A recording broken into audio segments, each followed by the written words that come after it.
de prendre la parole pour répondre à certains commentaires. Le représentant d'Israël n'a peut-être pas écouté attentivement tous les membres du Conseil et les autres intervenants dans le débat d'aujourd'hui.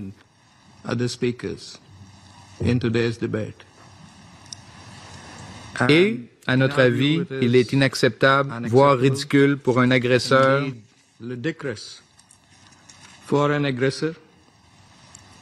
et occupant, un violeur en série de la Charte des Nations Unies et du droit international qu'est Israël, d'abuser de cette Chambre et de manquer de respect à la sainteté de ce Conseil, et ce n'est pas la première fois.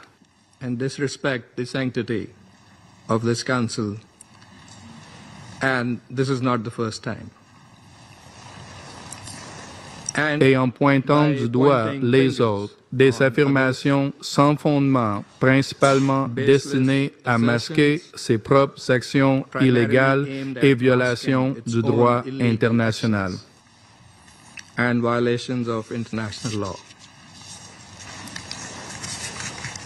Président, mais cela n'est pas du tout surprenant. C'est un occupant qui n'écoute personne, qui ne tient compte d'aucun conseil, that does not listen to anyone,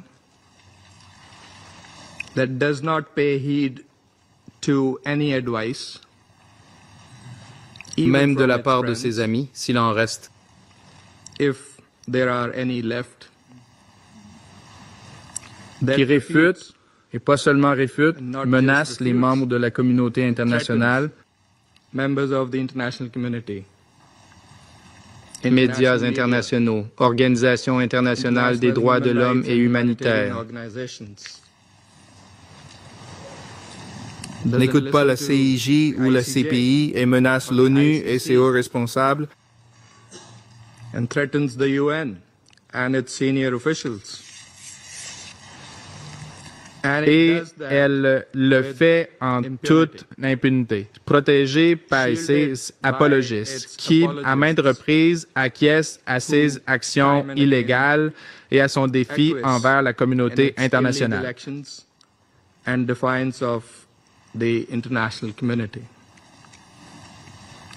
Et comme tous les occupants, malgré le fait d'être l'agresseur, elle feint et joue la victime.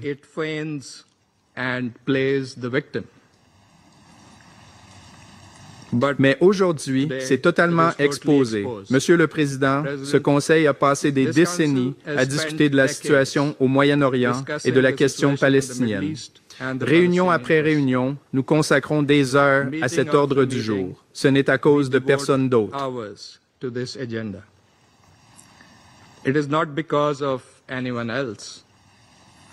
C'est à cause d'Israël qui refuse de mettre fin à son occupation illégale et qui viole ouvertement les résolutions de ce Conseil. C'est à cause de cela que nous avons ces discussions. It's because of that we have these discussions. Israël a également choisi de se référer à un incident non lié et de faire des remarques trompeuses concernant le Pakistan. Dans un effort pour justifier ses propres actions illégales et violations du droit international. La position du Pakistan sur cet incident a été clairement énoncée et est disponible publiquement. La communauté internationale est bien consciente du rôle de premier plan et des sacrifices du Pakistan dans la lutte de la communauté internationale contre le terrorisme. Le monde entier, y compris nos partenaires, reconnaît qu'Al-Qaïda a été largement décimé grâce aux efforts de lutte contre le terrorisme du Pakistan et nous restons engagés dans cet effort collectif mondial.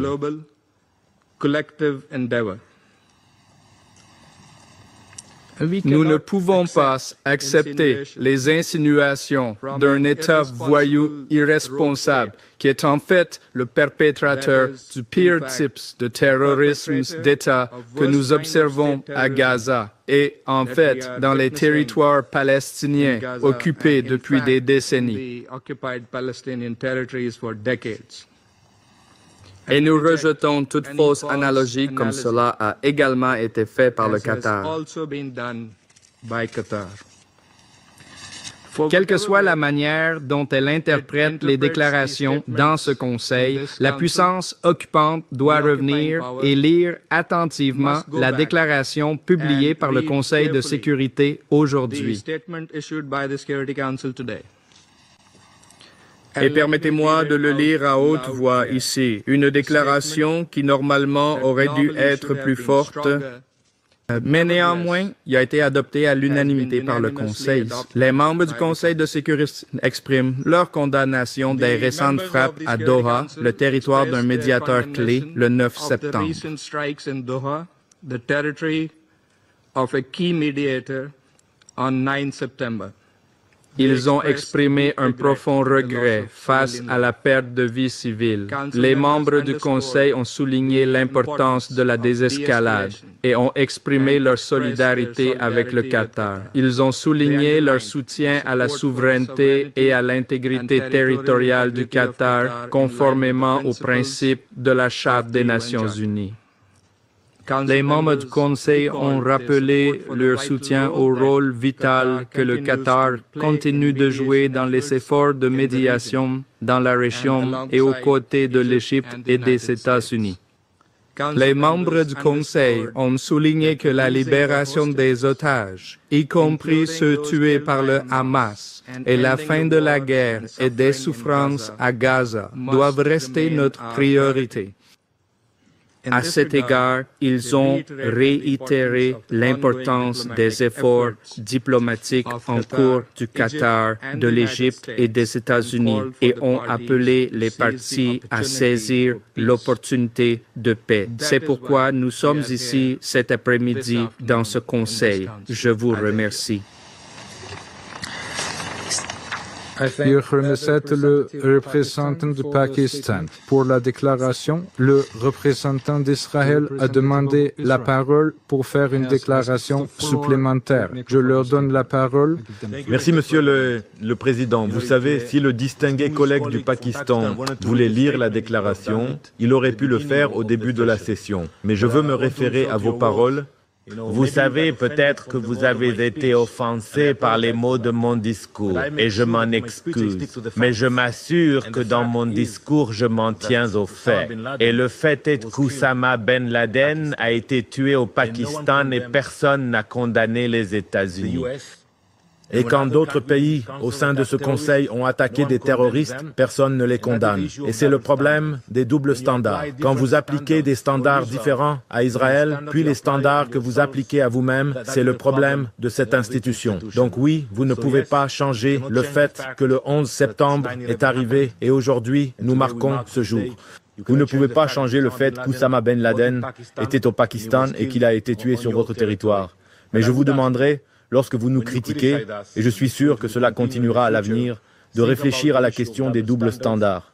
Quels standards vous appliquez à votre pays et quels standards vous appliquez à Israël? Merci, Monsieur le Président. Je remercie le représentant d'Israël pour la déclaration et je donne la parole aux membres du Conseil qui souhaitent faire des déclarations. Je donne la parole au représentant de l'Algérie. Merci, Monsieur le Président. Tout d'abord, je voudrais remercier la sous-secrétaire générale Di Carlo pour son exposé.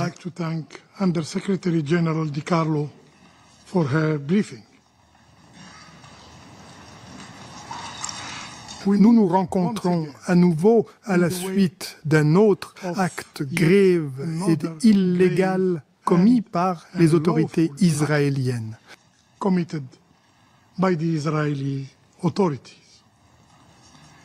En plus de l'interminable bilan de leur violation systématique du droit international, Israël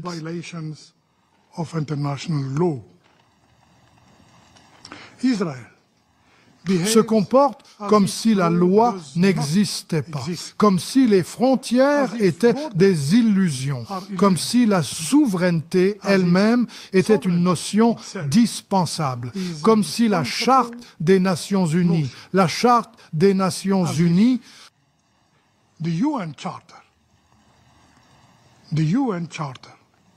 est un texte éphémère. Pendant ce temps, à Gaza, des vies innocentes sont anéanties par milliers, par milliers.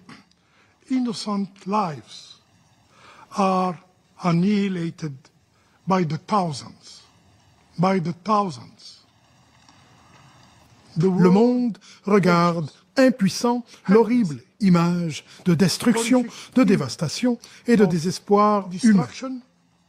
Devastation and human despair. Pourtant, même ce carnage actuel à Gaza ne suffit pas aux autorités israéliennes. En l'espace de quelques jours, In the span of days,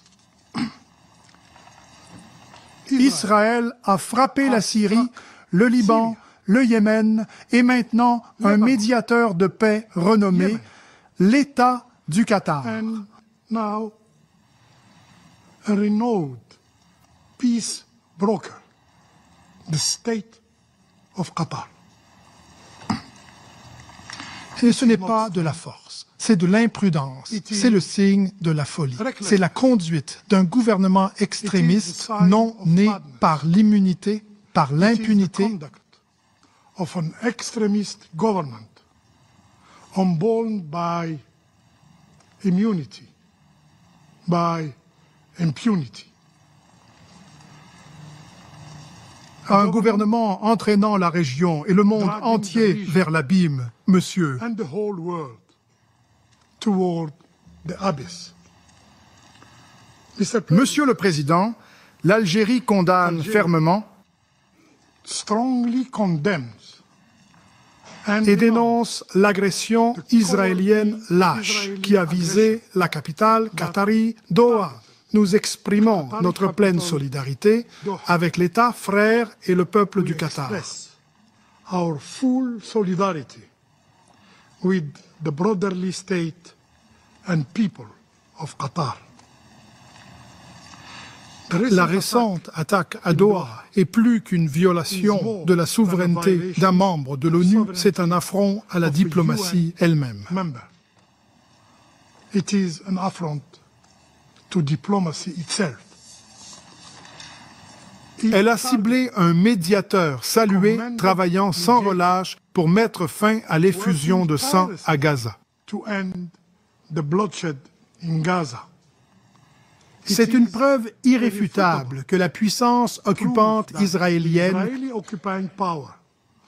ne cherche pas la paix, ne cherche pas la paix, ne cherche pas la libération des otages, ne cherche pas la fin des hostilités, mais prospère grâce à la guerre. Of hostilities, but thrive on war. Président. Israël persiste à s'appuyer uniquement sur l'arrogance de la brutalité, confondant oppression avec pouvoir et coercition avec sécurité. Oppression for power and coercion for security. Pourtant, l'histoire nous a appris que le chemin de la domination n'apporte ni paix ni stabilité. Yields neither peace nor stability. La violence engendre la violence, l'impunité engendre la guerre, le silence de la communauté internationale et de ce même Conseil de sécurité alimente le chaos. Fuels chaos. Et pourtant, ce même Conseil reste contraint, incapable même de nommer l'agresseur, de qualifier l'agression de violation du droit international. To name the aggressor, to qualify aggression as a violation of international law. Monsieur le Président, quand la communauté internationale se réveillera-t-elle à ses responsabilités? Quand dissuadera-t-elle l'occupant? Responsibilities. When will it deter the occupier Quand mettra-t-elle fin aux crimes? Et freiner cette escalade imprudente menaçant toute la région.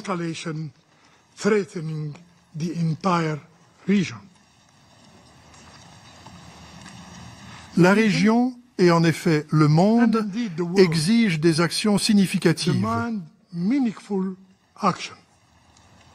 Action pour mettre fin à l'agression. Action pour tenir la puissance occupante responsable. Action pour briser le cycle d'impunité.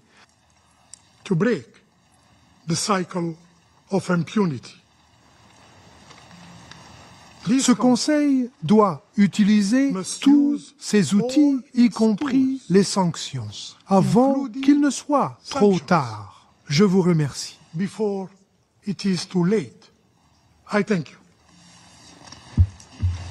Je remercie le représentant de l'Algérie pour la déclaration. Je donne maintenant la parole au représentant du Pakistan. Merci, Monsieur le Président. Nous vous remercions d'avoir convoqué cette réunion urgente à la demande de l'Algérie, du Pakistan et de la Somalie et soutenue par d'autres membres du Conseil. Nous remercions également la sous-secrétaire générale Di Carlo pour son exposé. Nous accueillons avec plaisir la présence de Son Excellence, Cheikh Mohammed bin Abdul Rahman Al Thani, le Premier ministre et ministre des Affaires étrangères de l'État du Qatar. Nous accueillons également la participation du vice-premier ministre et ministre des Affaires étrangères de Jordanie, ainsi que des représentants des Émirats arabes unis, de la Turquie, de l'Irak, du Koweït et de l'Égypte à cette réunion. Le Pakistan condamne dans les termes les plus forts possibles l'agression israélienne illégale et non provoquée contre l'État frère du Qatar. Cette attaque imprudente et provocatrice constitue une violation flagrante de la souveraineté et de l'intégrité territoriale du Qatar, contraire aux principes fondamentaux du droit international, y compris la Charte des Nations Unies, en particulier son article 2.4 interdisant la menace ou l'usage de la force. Comme l'a déclaré le Premier ministre du Pakistan, cet acte d'agression par Israël est totalement injustifié et constitue une provocation des plus dangereuses qui pourrait mettre en péril la paix et la stabilité régionale. Les frappes israéliennes ont visé un quartier résidentiel, mettant délibérément en danger des civils et constituent ainsi également une grave violation du droit international humanitaire. Cette attaque effrontée et illégale n'est pas un incident isolé, frais. Elle fait partie d'un schéma plus large et constant d'agression et de violation du droit international par Israël qui sape la paix et la stabilité régionale. Le Pakistan exprime sa pleine solidarité avec le gouvernement et le peuple du Qatar et soutient pleinement leur droit inaliénable de prendre toutes les mesures nécessaires conformément à la Charte des Nations Unies pour défendre leur souveraineté, leur intégrité territoriale et la sécurité de toutes les personnes sur leur territoire. Dans un geste de solidarité et d'unité régionale, le Premier ministre du Pakistan, Son Excellence Mohammed Shahbaz Sharif, accompagné d'une délégation de haut niveau, y compris le vice-premier ministre et le ministre des Affaires étrangères du Pakistan, visite le Qatar aujourd'hui. La visite souligne le soutien indéfectible du Pakistan à la sécurité et à la souveraineté du Qatar et son engagement en faveur de la paix et de la stabilité au Moyen-Orient. Monsieur le Président, cette action irresponsable d'Israël est encore une manifestation de son mépris systématique pour le droit international et de sa politique effrontée de déstabilisation de la région. Cela s'ajoute à son long et douteux bilan d'agressions, d'actions militaires brutales à Gaza, de frappes transfrontalières répétées en Syrie, au Liban, en Iran et au Yémen, qui constituent toutes des violations de la Charte des Nations Unies et du droit international humanitaire.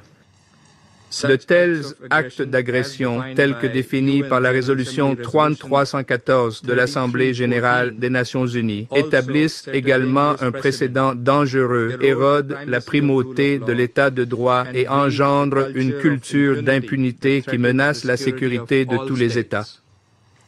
Compte tenu de la gravité de la situation, un sommet islamique arabe extraordinaire aura lieu à Doha le 15 septembre afin d'assurer une réponse unie à l'agression d'Israël et de réaffirmer la primauté du droit international et de la Charte des Nations unies.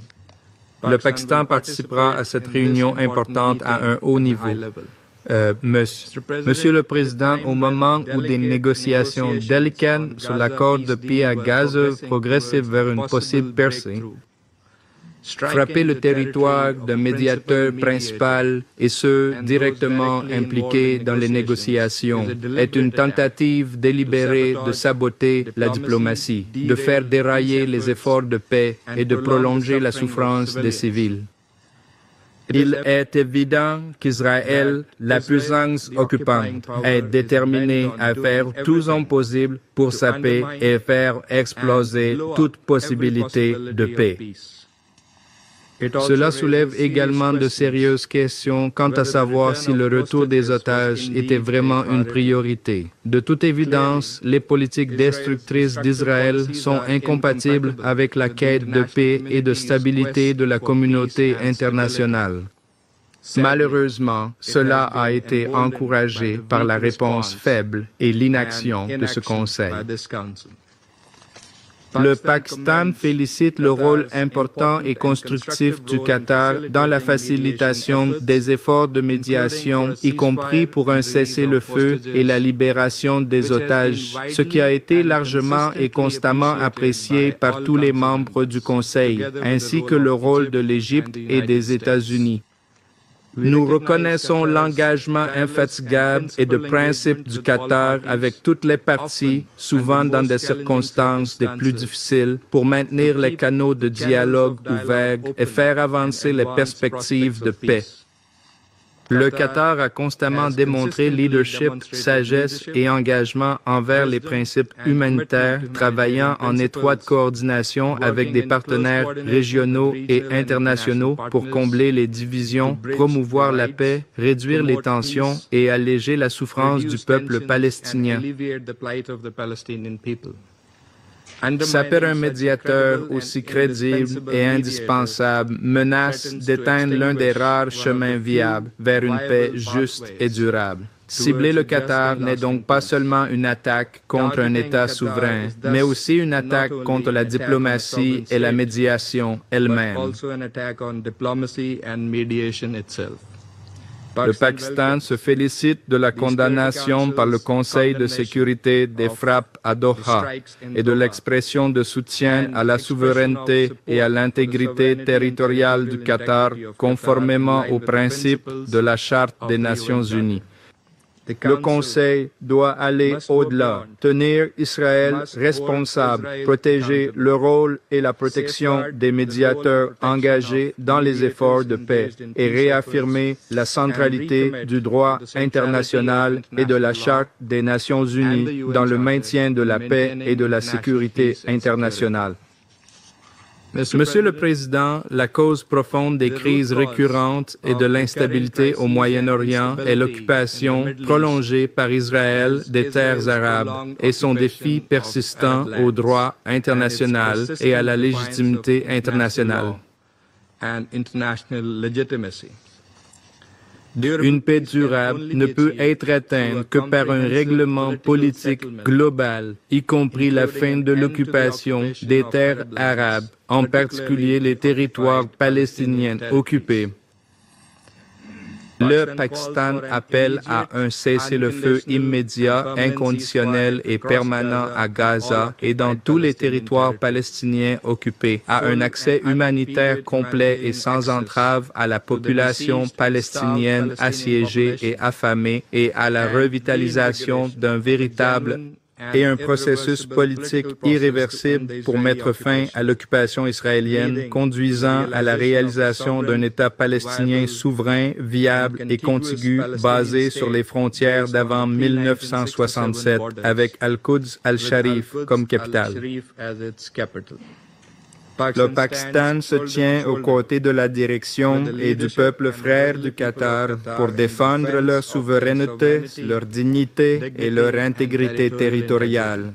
Nous restons fermes dans notre engagement à défendre les principes du droit international et de la Charte des Nations Unies et à travailler avec la communauté internationale pour assurer une paix durable au Moyen-Orient.